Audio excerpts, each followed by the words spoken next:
Welcome to Fridays in the Field, brought to you by FNBO, the great big small bank. Back on Peterson Sons Farms, north of Bertrand to south of the I-80 corridor. And of course, we're talking with none other than Creighton Peterson. Creighton, it is good to be back with you. As we were talking before we started filming here, the fact that summer has just zoomed right on by. It could be very well we could see early bean harvest happening here within the next several weeks. First, let's catch up. So last episode, we were in front of a cornfield. Now we're here into this really nice bean field. Give us a little bit of an update. How have things went over the last 6 weeks? Corn, we went through tassel, pollination. Pollination's over with. Most corn's in that milk stage to dough stage. Really looking good under irrigated. Dry land, not so much.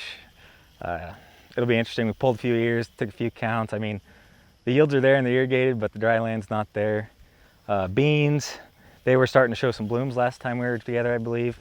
Since then, they've bloomed, they put on pods, and now they're starting to fill pods. So beans and corn have both came a long way since last time. Well, and as you said, the key one is, and we're right behind one, so long as the irrigation is running, things are keeping up.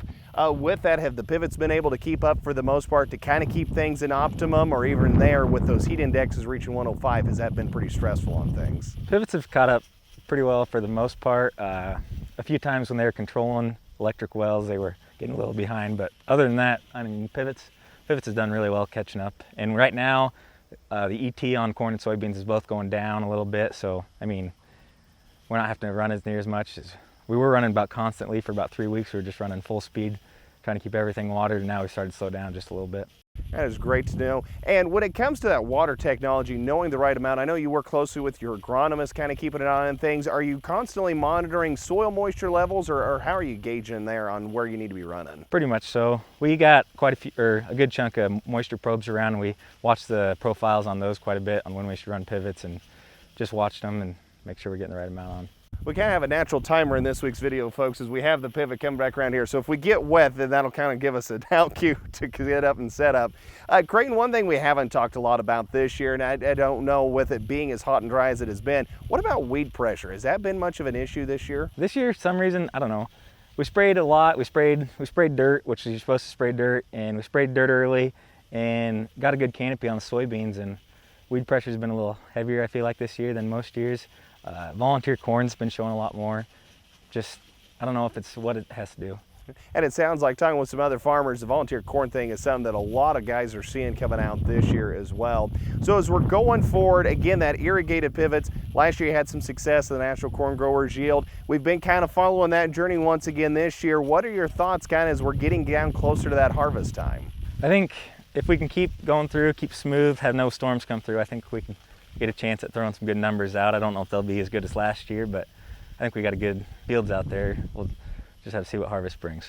Maybe there is some blessings in that 10 to 15 day forecast, looking out as non-confrontational it does for development of a possible storm from that aspect. It was back in May, wasn't it, that you had some stuff north of interstate have some hail problems, but it looked like that had come back actually pretty strong. Yeah, all that corn's came back really good. Actually, about 2 weeks ago, some stuff south side of the interstate, right around the home place, got knocked up a little bit, but nothing major.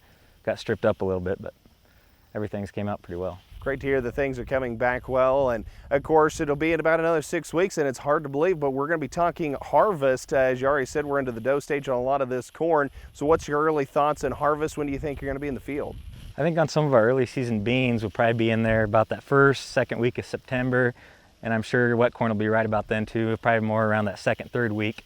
So it'll be coming fast. Things are going to definitely be coming fast. Well, Creighton, as always, we always appreciate you letting us out onto your farm, getting to discuss things that are going on as well, how things are going. You're in your early years of farming. Anything that you're going to take away from this year, at least up until this point in the year? Be grateful for irrigation. Be grateful for irrigation. That is exactly right. Well, before we close out, final closing thoughts for us is here before we get ready for our next one, probably a harvest episode. Yeah, keep the water going. Hopefully pivots stay running. There we go, and hopefully we can keep those thresholds on the heat side, so we can keep some ground control from the public power districts to a minimum, so that way they can keep running round and round. Again, that is Creighton Peterson, Peterson Sons Farms. We're just here north of Bertrand. Corn starting to dent. We're giving the corn a drink. What's your favorite piece of equipment to ride on?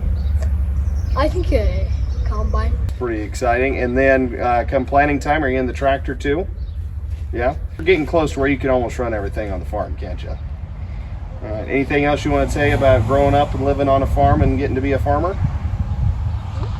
Is it a good life? Yeah. Yeah?